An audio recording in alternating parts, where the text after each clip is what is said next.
Many of you have been taught to believe that your physical mind is in charge, that it's supposed to control everything in Scripture.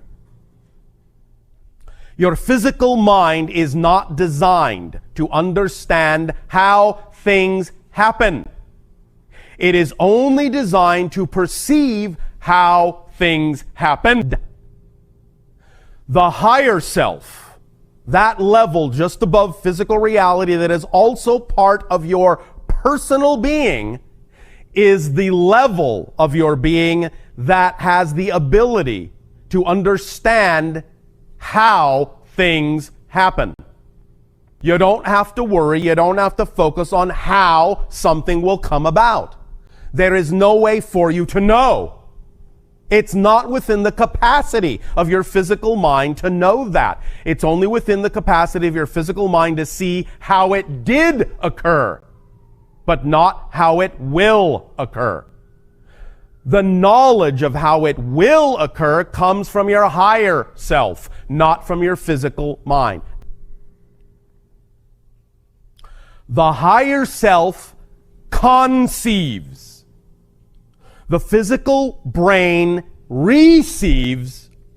The physical personality mind perceives. The physical personality mind does not conceive of anything. The physical mind is not capable of generating an idea, not one. Any idea you have ever had has never come from your physical mind, not one. It can only perceive the result of the idea that was received by the brain from the conception of the higher self.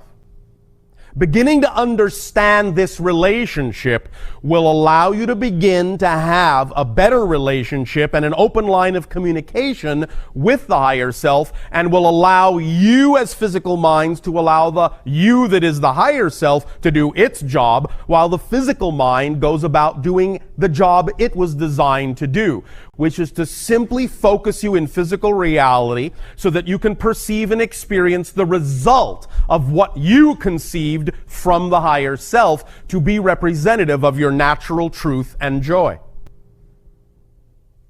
So, this knowledge and this understanding and this relationship can allow you to relax and not feel like you have to do so much. It's not your responsibility in that sense as a physical mind to generate these things and figure out how it's all going to happen. As we said, we recognize that the physical mind, if it is taught to think it's in charge, can get caught up in the idea of attempting to repeat how something did occur, thinking that what it is perceiving is actually how the next thing needs to occur, when in fact it's not. The idea of attempting to do that will only cause a repetitive cycle, a repetitive loop, that will simply allow you to remain stuck in one particular manifestational level, and it won't advance until you allow yourself to make the leap and let go of how you think it needs to happen, and let the higher self show you how it can happen. And then let your physical mind simply perceive how it did happen. So you don't need to carry those bags. You don't need to carry that luggage. It's too heavy. You weren't designed to carry it. If you keep carrying it, you will be exhausted very quickly. You will start dragging. You will say, life is a drag. This doesn't work. I'm not having any fun. Why not? Because you're doing too many jobs. You're not doing the job you were designed to do, only you're also attempting to do the job of the higher self. The higher self is the you that is on the mountaintop, that has the big picture, that has the far view, that can look down at the physical mind in the valley and say, the road is this way. I'm telling you, turn left. I know you think you're supposed to turn right because you think you're in charge, but I'm telling you, turn left. You don't have to know how turning left is going to get you to where you want to go. I can see that it is because I'm on the mountaintop. You don't need to know. All you need to do is what? Trust me that I'm telling you the truth. Why would I do anything different? I'm you. when you understand that your higher self is truly an aspect of you, maybe you will be willing to start listening instead of thinking, because your physical mind has been taught to think it's in charge and thus doesn't trust anyone else's 2 cents. Instead of thinking that your higher self is trying to deceive you, trying to trick you. Can't listen to that guy, that gal. What does he know? What does she know about being down here in the valley? A lot. Because you are also it. And it is also you. What we are simply saying is this is the complete person. Higher self, receiver brain, physical mind, this is the complete persona. And when you compartmentalize yourself, you are not functioning literally, not functioning as a complete person. You are shunting responsibility and the load of the job to only one portion of your personality, only one portion of your persona, the physical mind, and expecting it to take up the slack, which it is not designed to do. You're putting too much weight on it, too much emphasis on it, and it's going to wear the physical you down. To the point where it won't matter what the higher self says about taking this road or that road, you'll just be too exhausted to move. Just can't do it, sorry. The idea is that when you allow yourself to let the higher self pick up that slack by doing the job it was designed to do, your load will be lightened. You will be energized. You will be enlightened. You will feel freer. You will feel like you have more energy than you ever imagined possible. You will be able to move in the direction the higher self is suggesting, because you will then not be weighed down by things that you don't have any business carrying with you. And it will make you feel free, and you can run down the road, and that means as soon as you give up the job that isn't yours, things will accelerate. If you think you need to lug all this luggage down the road, it's going to be slow going. When you drop what isn't yours, things will speed up because now you're not carrying extra weight. Things will accelerate. The paradox here is that because the physical mind has been taught to think it's in charge and has to figure out how everything is going to happen, it actually slows things down, even in the face of wanting things to speed up. It's doing exactly the opposite of what it actually really wants to have happen by taking on too much weight.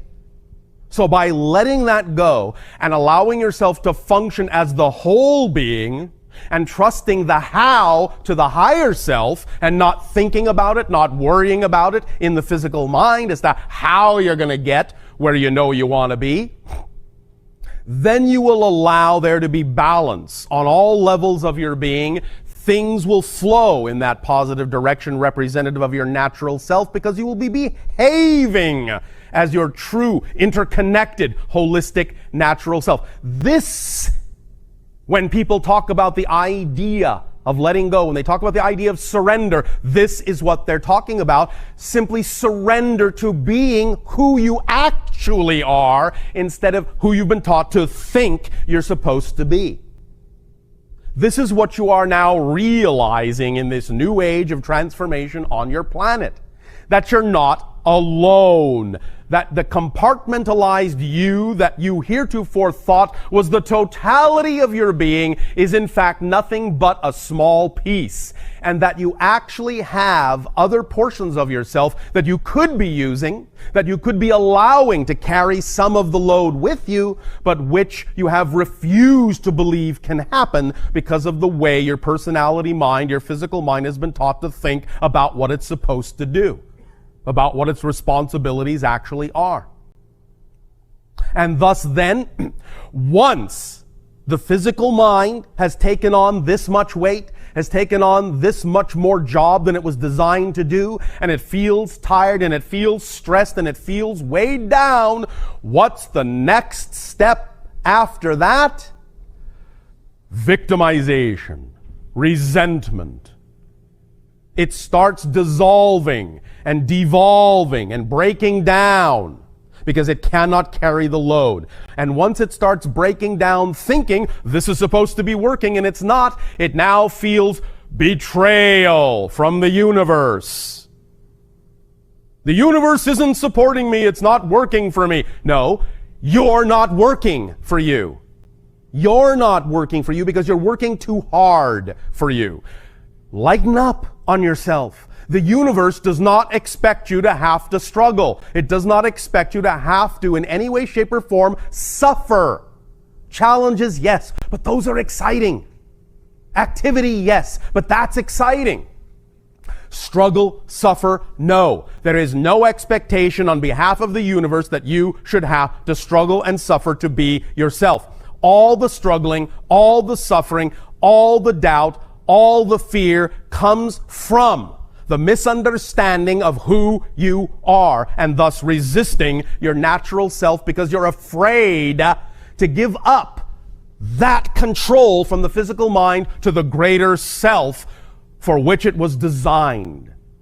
And when you thus then don't do that and take it all on yourself and start slogging down the road, very heavy under the burden of things you have no business carrying, comes the victimization, the sense of fear, the sense of betrayal, the sense of being alone, the sense of being cut off, the sense of being disconnected, the resentment, the hate, self-loathing, lack of deservability. All these issues stem from not allowing your full self to carry the load. And thus then you will find that you will infuse yourself when you give up the weight that doesn't belong to you and you infuse yourself with a passion for being passionate. The levels of synchronicity will explode in your life to such a degree that you will find staggering, miraculous, enlightening, uplifting, levitating. You will be flying in many different ways, accelerating, opening up, feeling the love that has always been there unconditionally for you.